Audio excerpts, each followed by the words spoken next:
Akkam jirtu barattoota kun koorantuudha. Har'a barnoota Ikoonomiksii kutaa 10ffaa Unit 1 Theory of Consumer Behavior kan jedhu isiniif qabannee dhufnee jirra. Etuu gara viidiyootti hin darbiin dura hundi keessaniyyuu akkuma yeroo hundaa isiniin jennu like, subscribe akkasumas hiriyoota keessaniif share gochuun hin dagatinaa isiniin jecha kallattiitiin gara viidiyoo keenya guyyaa irraatti isin dabarsa.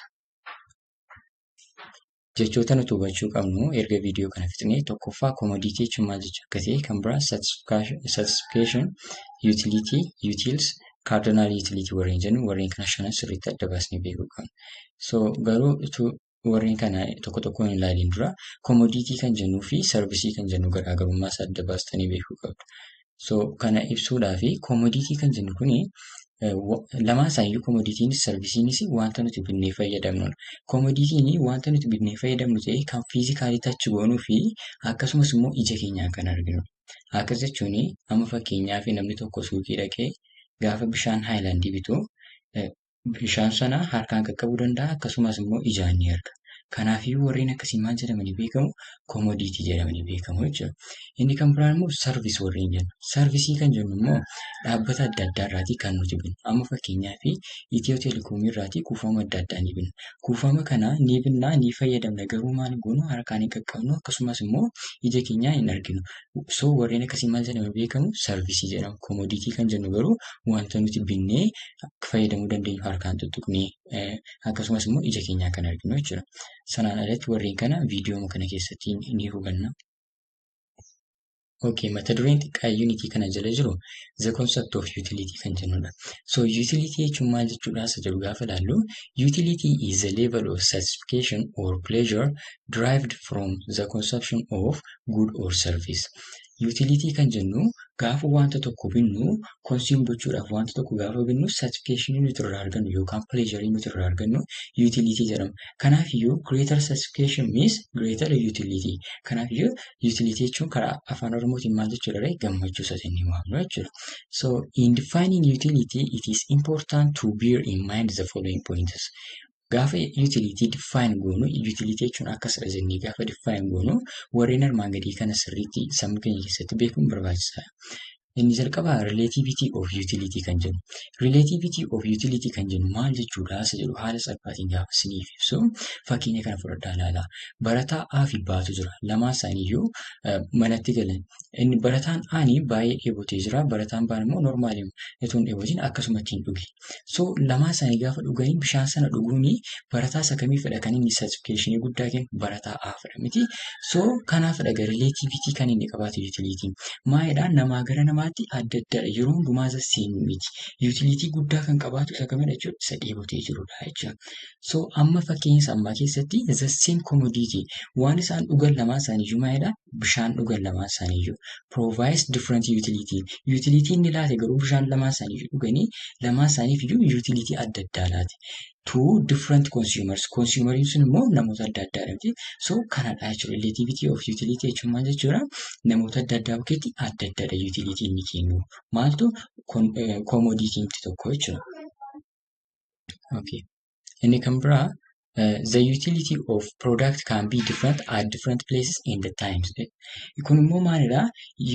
Amma fakkeenyaaf jaakkeettii tokko fudhadhaa ilaalaa. Jaakkeettii ganama yeroo barii yeroo qorraa fi akkasumas immoo sa'aatii guyyaa walakkaa irratti sa'aatii 6ffaatti namni tokko gaafa aduu jechuudha. Gaafa namni tokko uffatu adda adda isa ganama qorraa fi satisfaction kenna. Isa halkan guyyaa walakkaaf garuu satisfaction kennu. Maaliif guyyaa walakkaatti ni bulluqa waan ta'eef satisfaction kennu. Garuu ganama barii gatii qorruu fi satisfaction ni kenna jechuudha. So taayimii irratti hundaa'ee utilitiin ni jijjiirama jechuudha. Utilitiin product tokko. Place irratti immoo gaafa ilaallu naannoo qorraa tokkoo fi naannoo ho'aa tokkotti gaafa jaakeettii sana uffannu utilitiin ni nuuf kennu adda adda. Maaliif naannoo qorraatti satisfaction guddaa nuuf kenna. Naannoo ho'aatti immoo satisfaction nuuf hin kennu. Kanaafidha utilitiin place fi taayimii irratti hundaa'ee adda addadha jechuudha. Okay, fakkeenya sana ammas ni jedhe kuni. Inni kan biraa utility and the usefulness are not synonymous. Utility fi usefulnessiin wantoota adda addaa wal jijjiirree fayyadamuu hin dandeenye. Utility kan jennu akkuma ammas nitti himaa ture gaafa jaakeetii sana gaafa fayyadamnu yuutilitii isaa gaafa ibsinu yeroo qorraa fi yeroo ho'aatti adda adda. Garuu yuusfulnesii gaafa jennu jaakeettiin yeroo hundumaa dhala namaadhaaf barbaachisaadha miti. Yuusfulnesii fi yuutilitiin adda addadha jechuudha. Yuusfulnes gaafa jennu akka walii galaatti. Yuutilitii gaafa jennu garuu faaktaroonni affeektii biran waan jiranii fi wal jijjiirree fayyadamuu hin dandeenyu jechuudha. Maaliif yuutilitii fi yuusfulnesii kan jennu kana jechuudha. Mata dureen inni kan biraa approach to measuring utility kan jedhu utility akkamiin safaruu dandeenya isa jedhudha. Since utility is a qualitative concept, it is difficult to measure quantitatively. Utility akkuma masinitti maa ture qualitatively dha malee kan ibsinu qualitatively gaafa jennu qualitytiin ibsina malee ni fayyadu jenna malee tokko lama sadii jennee ibsuun nu rakkisa. But economists try to quantify it in two different ways. Economistoonni garuu karaa lama utility kana safaruu danda'u. Tokkoffaa cardinal utility kan jennu, lammaffaa immoo ordinal utility. Cardinal utility gaafa jennu lakkoofsaan gaafa ibsinu jechuudha. Gammachuu tokko, gammachuu lama, gammachuu sadii jennee gaafa ibsinu. Kana diteelii ni ilaalla mata duree kana jalatti. Ordinal utility kan jennu immoo orderiitiin gaafa ibsinu. First, second, third jennee gaafa ibsinu immoo ordinal utility jedhamee beekama jechuudha. Okay, mata duree isa kanatti gaafa darbinu cardinal utility theory. According to cardinal utility theory, utility is measurable like weight, height, and temperature. Akka theory kanaatti maalidha? Utilitiin akkuma weightiin itti safaramu, akkuma weightiin lakkoofsaan safaramu, akkasumas akkuma hojjaan lakkoofsaan safaramu, utiliitiinis maaliin safarama? Lakkoofsaan safaramaa nuun jedha theory'n kun. Garuu maal nuun jechaa weightiin kun unitiin isaa niwutoonidha. Heightiin immoo meetirii. Akkuma kana utilitiin immoo unitiin isaa maal nuun jechaadha? Utilsiidha nuun jechaadha. Kanaafiyyuu theory'n kun maal ibsa? Tokkoffaa lakkoofsaan ni safarama. Kan biraan immoo unitiin isaa maal nuun jedha? Utilsiidha nuun jedha. Okay, inni kan biraa assumption gaafa namni tokko cardinal utility theory kana fayyadamee utility wanta tokko ibsuu barbaadu assumption inni gaggeessuu qabu. Tokkoffaa irratti the consumer is rational. Consumerii sun maal ta'uu qaban jechaadha? Rationalii ta'uu qaban jechaadha. Kana fakkeenyaan isiniif ibsa. Amma fakkeenyaaf mucaan tokko dheebotee manatti gale. Gaafa manatti galu teebilii irratti nyaataa fi bishaan wal bukkeetti arge. Gaafa galu namtichi sun maal gochuu qaba? Rationalii ta'uudhaa fi isa dheebote san bishaan dheebote miti bishaan dhuguu qabu malee biddeen nyaachuu hin qabu dursa. Kuni maalidha jechuudha? Raashinaali jedhamee beekama jechuudha. Yeroo hundumaa akkas ta'uu qaba jechuudha. Wanta dheebote sana jalqaba. Wanta hawwe sana akka galee fudhachuu qabu malee kan biraa prefer gochuu hin qabu jechuudha. Lammaffaan immoo cardinal utility. Cardinal utility theory kana gaafa fayyadamnu wanti tokko utilitiin tokko akka inni lakkoofsaan safaramu amanuu qaba namtichi. Sadaffaa irratti immoo constant marginal utility of money. Kun immoo kana jechuun immoo maal jechuudha? Gaafa manii tokko yookaan birrii tokkoon gaafa daballu hagamiin gammachuun namticha sanaa dabaleessa jedhudha.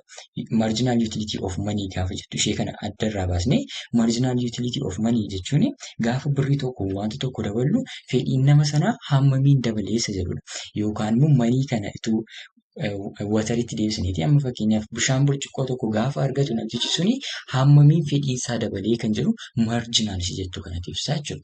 So maal nuun jechaara konstaantii ta'uu qaba marginal utility of money suni nuun jechaara. Okay, assumption kunis jiraachuu qaba.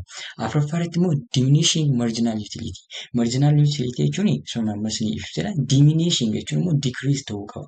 Amma fakkeenyaaf namni tokko gaafa bishaan dheebote garuu jalqaba irratti burcuqqoo tokko gaafa dhugu utilsii 12 kan argatu yoo ta'e gaafa isa lammaffaa dhugu immoo 10 kan argatu yoo ta'e isa sadaffaa irratti 8 kan argatu yoo ta'e maal ta'a wanti kun decrease ta'aa jira jechuudha. Real life irrattis gaafa fudhannu gaafa burcuqqoo jalqabaa dhugnuu fi gaafa burcuqqoo lammaffaa dhugnu wanti xeemiti gammachuun keenya satisfaction keessa keenyatti uumamu jechuudha. Inni shanaffaa irraa immoo haala salphaan kun maalidha? Total utility fi marginal utility wanta jedhamutu jira. Total utility jechuun maal akka ta'e tokko tokkoon ilaalla. Garuu total utility maal wajjin wal qixxeedha nuun jedha? Marginal utility wajjin wal qixxeedha nuun jedha. So warreen kana total utility jechuun maal akka ta'e slaayidii sattaan itti agarsiisa. So measurement of utility kan jedhu kana ilaali. Measurement of utility jalatti wantoota lama ilaali. Tokkoffaa total utility kan jennu, lammaffaa immoo marginal utility kan jennu. Total utility gaafa jennu maal jechuudha isa jedhu ilaali. Refers to the total amount of satisfaction in a consumer gets from consuming or possessing some specific quantities of commodity X at particular time. Fakkeenyuma saslaa irratti namtichi gaafa dheebotee galee jalqaba irratti burcuqqoo tokko gaafa dhugu utility 12 argate. Lammaffaa irratti burcuqqoo lammaffaa gaafa dhugu meeqa argate? Utility 10 argate. Sadaffaa irratti 8 argate. So total utility jechuun maal jechuudha? Ida'amuu warreen kanaa jechuudha. Ida'amuu warreen kanaa total utility jennee waamna. Inni kan biraan immoo marginal utility. Marginal utility immoo fakkeenyuma sammaa keessatti qofaa isaatti isa sadaffaa qofaa irraa meeqa argate? 8 argate. 8 sun maal jedhamti jechuudha? Marginal utility jedhamti. Total utility fakkeenya ammaa meeqa ta'a jechuudha? 20 ta'a jechuudha. Akka nama sirriitti miti. Okay. Inni kan biraa foormulaa kanadha. Marginal utility is equals to change in total utility over change in quantity kan jennu kana. Change in quantity ishee jettu bichaatu haaraadha isiniif. Change in quantity jechuun maal jechuudha? Bishaan burcuqqoo tokko, bishaan burcuqqoo lama isa jennu jechuudha. So gaafa barbaadnu akkam goona jechuudha? Change in total utility over change in quantity goone marginal unity barbaadna jechuudha. Kana fakkeenyaan haa ilaallu. Example, given table 1.2 numerical values of marginal in the total utility derived from consumption of hypothetical commodity or water. Amma example kanarraati wantoonni nuti hubannu tokkoffaa quantity gaafa burcuqqoo tokkoffaa dhugee marginal utility 12 argate. Gaafa lammaffaa dhugee immoo 10 argate. Maal ta'a? Decrease ta'a jira jechuudha. Diminution jennu isa kanadha. Okay. Kan biraan immoo total utility isaa gaafa ilaallu isa jalqabaa irratti 12 ta'e. Maaliifi amma yoonaatti bishaan kan inni dhugee burcuqqoo tokko sanarraa immoo meeqa argate? 12 argate. Kanaafiyyuu total utility fi marginal utility kan isa jalqabaa the same dha jechuudha. Isa lammaffaa irra gaafa dhufnu immoo marginal utility isaa 10 ta'ee jennee decrease ta'e. Garuu total utility isaa gaafa barbaadnu amma yoonaatti sababa ta'ee fi tokkoffaas dhugeera, lammaffaas dhugeera sababa ta'ee fi meeqa ta'a jechuudha walitti ida'amaa jechuudha. Satisfaction inni amma yoonaatti argate. So ida'ama marginal utility assumption inni sadaffaan inni shanaffaan kana tureedha. Ida'amni marginal utility maal nu kenna? Total utility nu kenna jechuudha. So 12 ida'uun 10 meeqa kenna? 22. Sadaffaa irrattis akkasumatti itti fufa. Deemee torbaffaa irra gaafa ga'u maal ta'e? Marginal utility keenya 0 ta'e. Marginal utility keenya 0 ta'e jechuun maal jechuudha? Maximum point irra geera jechuudha total utility keenya. Graafii kanarratti akkuma ilaaltanii total utility isaatti maal ta'e? 12 increase ta'e pointii ta'e irra ga'e maximum point isaa ga'e. Erga maximum point isaa ga'eeti maal ta'a deeme? Decrease ta'a deeme. Maaliif akka inni decrease ta'u sanii ilaala. Asitti garuu wanta isin hubachuu qabdanii total utility gaafa increase ta'a deemu marginal utility maal ta'a deeme? Decrease ta'a deeme. Laala asitti increase gaafa ta'u total utility marginal immoo maal ta'a deeme? Decrease ta'a deeme. Amma point ta'etti. Okay. Point 0 kanarra erga ga'eeti total utility maximum dha jenneerra sana booda ilaalaa ga'a. Negative 1 ta'e satisfaction isaa ni qannase. Kan jechuun akka vomitiitti fudhachuu dandeenya. Over sababa ta'eef vomitii jennee qabachuu ni dandeenya. So 0 taasise negative tokkotti darbe. So total isaa gaafa barbaadnu maal ta'a jechuudha? 37 irraatii tokko hir'isnee 36 ta'a jechuudha. So total utility kan isa 8ffaa meeqa ta'a jechuudha? 36 ta'a jechuudha. Kan isa 9ffaas gaafa fudhannu akkuma ammaatti 36 hir'isuu 2 goona. Maaliif negatiiva ta'e kunis?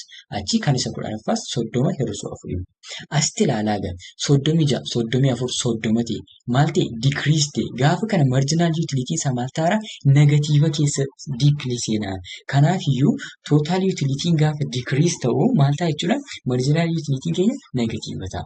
Wantoota sadii hubachuu qabdu graafii kanarratti. Tokkoffaa total utility gaafa increase ta'u marginal utility decrease ta'a. Lammaffaa immoo marginal utility keenya 0 gaafa ta'u total utility keenya maximum dha. Sadaffaan immoo total utility keenya gaafa decrease ta'u marginal utility keenya maal ta'a? Negative ta'a. Warreen kana sadan sirriitti beekuu qabdu. Okay, activity 1.2 gaafa ilaallu maal jedhaa? Total utility fi marginal utility bakka ta'etti bakka duwwaa kaa'amaniiru. Isaaniin guutii jedha. So warreen kana hojjechuudhaaf foormulaa sila isinitti agarsiisee ture fayyadamna. So isa jalqabaa kanarratti marginal utility nu gaafate. Marginal utility kan isa jalqabaa nu gaafate. Maal isiniin jedheen ture sila isa jalqabaa irratti yeroo hundumaa total utility fi marginal utility wal qixxeedhaa jennirra. So kanaaf as 8 salphaatti gochuu dandeenya. Yoo immoo foormulaa fayyadamnaa jenne maal goona jechuudha. Marginal utility is equals to change in total utility over change in quantity consumed. So total utility keenya total utility final minus total utility initial jedhamti. Final keenya isa kamirra jiru? Isa tokko kanarra jedhamti. 8 hir'isuu 0 over goon. Quantity consumed immoo quantity final meeqa? 1. 1 minus 0 1. 8 over 1 8. Kanaafiyyuu 8 sirrii mana dhufee jechuudha. Okay, bakka duwwaan kan biraa kan jiru isa afuraffaa kanarra. Isa afuraffaa kana immoo gaafa ilaallu maal isaa kun immoo kan nu gaafate total utility marginal utility miti. Kanaafiyyuu total utility immoo akkam goona jechuudha. Amma sadiitti kan jiru satisfaction inni argate meeqadha walitti daame 20dha waliigalatti. Afuraffaa dhuguu isaatiin immoo afuraffaa irra birciqoo afuraffaa sana dhuguu isaatiin immoo meeqa argate? Satisfaction 3 argate. So tootaalii amma yoonaatti kan inni argate meeqa ta'a jechuudha? 20 iddoo 3 23 tas galaa jechuudha. Okay, inni kan biraa torbaffaa irra isa jiru kanadha. Torbaffaa kana irratti immoo marginal utility bakka duwwaa kaa'e. So formulaa isa silaa fayyadamuu dandeenya jechuudha. Maal goona? Total utility final minus total utility initial over quantity consumed final minus quantity consumed initial goona jechuudha. Kanaafiyyuu 22 minus 24 minus 2 over 7 minus 6 1 minus 2 over 1 minus 2. Kanaafiyyuu as maaltu gara jechuudha? Minus 2. Asitti maal ta'a jechuudha? Decrease ta'a jira jechuudha. Negative keessa ta'a jira jechuudha. Okay, inni kan biraan immoo isa sagalaffaa irra jiru kanadha. Asitti immoo maal nu gaafate? Total utility. Akkuma isa sila hojjennetti maal goona jechuudha? Amma yoonaatti kan jiru itti ida'amee sirrattis total utility keenya satisfaction nuti bishaan irraa arganne meeqa ta'e? 19 ta'e. So asitti immoo marginal sagalaffaa dhuguu keenyaan immoo satisfaction amma mitu nurraa irratti 6tu nurraa irratti. So tootaalii waliigalatti irraa itti ida'ames irraa irrattis meeqatu nu hafa jechuudha? 19 hir'isuu 6 13tu nu hafa jechuudha. Akka kanatti deebisaa kaa'uu ni dandeenya. Okay, theory isaa fixneerra waan ta'eef amma gaaffii hojjenna. Tokkoffaarra kan jiru marginal utility measures the consumer's overall level of satisfaction derived from consumption activities. Asirratti marginal utility jechuun maal jechuudha jennee kan ishee tokkoo bichaa kan isa lammaffaarraa yoo ta'e kan isa lammaffaarraa bichaa torba bichaa jenna. Asitti garuu maal nuun jechaadha? Overall nuun jechaadha. Guutummaa isaa jechaadha. Kanaafiyyuu 8 illee 7 nuun jechaadha. Kun immoo maal? Total utility dha malee marginal utility miti. Kanaafiyyuu kun maal ta'a jechuudha? Deebiinsa tokkoffaa false ta'a jechuudha. Lammaffaarra inni jiru immoo total utility. Total utility okay. Irra kan jiru is negative when marginal utility is declining. Irra kan jiru negative ta'a jedha total utility. Akka sanitti miti immoo total utility negative kan ta'u dubbanneerra hin dubbanne. Kanaaf asuma irratti iyyuu kuffisuu ni dandeenya jechuudha. Okay, baarra kan jiru immoo akkas jedha. Has a constant rate of increase as person consumes more and more of good. Gaafa baay'ee amma fakkeenya kana ilaalaa isuma silaa jechuudha. Gaafa inni burcuqqoo baay'ee dhugaa deemu maaliin dabalaa jechaadha? Constant rateetiin dabalaa jechaadha. Kun dhugaa miti. Maaliifi asitti ilaalaa 8 gara 15 dhufe. Meeqaan dabale? 7 dabale. Deebi'ee 15 hanga 20 dhufe. Meeqaan dabale? 5 dabale. So garaagarummaa isaanii konstaantii miti jijjiiramaa. Kanaaf biirra ni jiru maal ta'a jechuudha? False ta'a jechuudha. Okay, sirra ni jiru immoo can't decrease as person consumes more and more of a good. Total utility maal ta'uu jechaadha? Decrease ta'uu hin danda'u. Akka baay'ee amma namtichi dabalaa deemuuni jechaadha. Kun false jedhamti. Maaliifi 0 bakka inni 0 ta'e irraati kaasee maal ta'a deema jenneera? Decrease ta'a deemaa jenneera. Amma 0tti bicha maximum tuqee sana booda graafiin isaa maal ta'a jennee? Downward ta'a jenne. Kanaaf sirra ni jirus false ta'a jechuudha. Okay, dirra ni jiru immoo akkas jedha. Is equal to the sum of marginal utilities of all units consumed.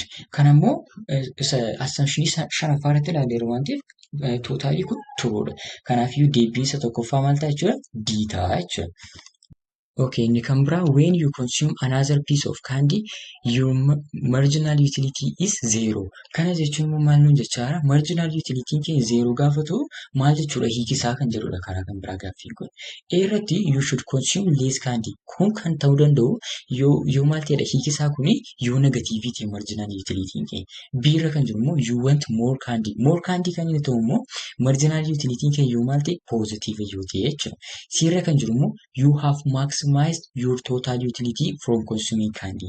Kun immoo sila maal jennirra kun dhugaadha maaliif sila maal jennirra marginal utility keenya 0 gaafa ta'u maal ta'a jenne total utility keenya maximum ta'a jennirra. Kanaafiyyuu siin sirriidha jechuudha. Dirra ni jiru immoo you have not yet reached the point of diminishing marginal utility. Yeroo hundumaa diminishing jedha jennee marginal utility kanaaf kun false. Okay. Inni kun immoo if ILA gets 100 units of utility from watching the show Betoch drama one time and 150 units of utility from watching the same show twice, his marginal utility from watching the second time is dash. So namtichi ILA jedhamu gaafa jalqaba laalu diraamaa Betoch jedhamu gaafa jalqaba laalu gammachuu hagamee argate 100 argate. Lammaffaa gaafa deebi'ee ilaalu immoo total utility isaa meeqa ta'e nuun jechaa 150 ta'e nuun jechaa. So jalqaba irratti marjinaaliin isaa fi tootaliin isaa wal qixxeedha 100dha. Achi immoo deebi'ee lammaffaa irratti immoo tootaliin isaa 150 marjinaalii isaa barbaadi nuun jedhe. So meeqa 100 gara 150tti gaafa dabale meeqaan dabale jechuudha 50 dabale. Yoo barbaanne foormulaa isaa fayyadamnee 150 hir'isuu 100 irra 2 hir'isuu 1 goonee 50 arganna jechuudha. Sanaan alatti immoo 100 gara 150tti meeqaan dabale jechuu dandeenya. Okay. Inni kan biraan immoo the total utility for the first 5 breads consumed is 4, 10, 15, 18 and 17 respectively. Which of the following is true? Total utility daabboo shanii akka kanattiin taa'ee jira. 4, 10, 15, 18, 7 respectively taa'ee jira. Yoo akkas ta'e warreen armaan gadii keessaa kamtu dhugaadhaa jira. A irratti the marginal utility of the third bread is 50. Kan isa sadaffaarra jiru marginal utility isaa meeqa dhuun jechaara 15 dhaan jechaara. Okay, haa barbaannu. Marginal utility jechuun maal jechuudha jennirra change in TU over change in Q jennirra. Kanaafiyyuu 15 hir'isuu 10 5 irra 3 hir'isuu 2 1 5 irra 1 5. Kanaafiyyuu 15 tun taane 5dha. Kanaaf kun falseedha jechuudha. B irra ni jiru immoo the marginal utility of first bread is 0. Sila maal jennirra first taanaanii tootaliin isaa fi marjinaaliin isaa wal qixxeedha. Kanaaf 4dha malee 0 miti. Kunis falseedha. C irra ni jiru immoo the marginal utility of fifth bread is -1. Kan isa shanaffaarra jiru 17ffaa inni 17 kuni meeqa dhuun jechaara marjinaaliin isaa negatiiva 1 dhuun jechaara. Okay, cheekii haa goonu. Formulaan isaa maal ture? Change in TU over change in Q. So 17 hir'isuu 18 irra 17 hir'isuu 18 negatiiva 1 irra 5 hir'isuu 4 1. Negatiiva 1 irra 1 negatiiva 1. Kun sirriidha jechuudha. Kanaafiyyuu deebiin isaa C ta'a jechuudha. D irra ni jiru immoo the marginal utility of the third bread is -3. Third irra ni jiru kuni marginal utility isaa -3 dhaan jechaara. Kun immoo falseedha. Maaliif sila gaafa hojjenne irratti gaafa hojjenne meeqa 5 hin dhufe. Kanaaf D hin ta'u jechuudha. Deebiin isaa C ta'a jechuudha. Part 1 in economics grade 10 unit 1 kana fakkaata ture. Amma deemnee part 2 tiin wal agarruutti nagaan tura. Like, subscribe akkasumas hiriyoota keessaniif share gochuun dagatina. Comment keessan nuuf barreessaa jirtan immoo baay'ee nu gargaara. Galatoomaa isinii jennaa sumaanii milkaa'ina dhalootaaf sababa ni taana. For the success of generation we are the cause.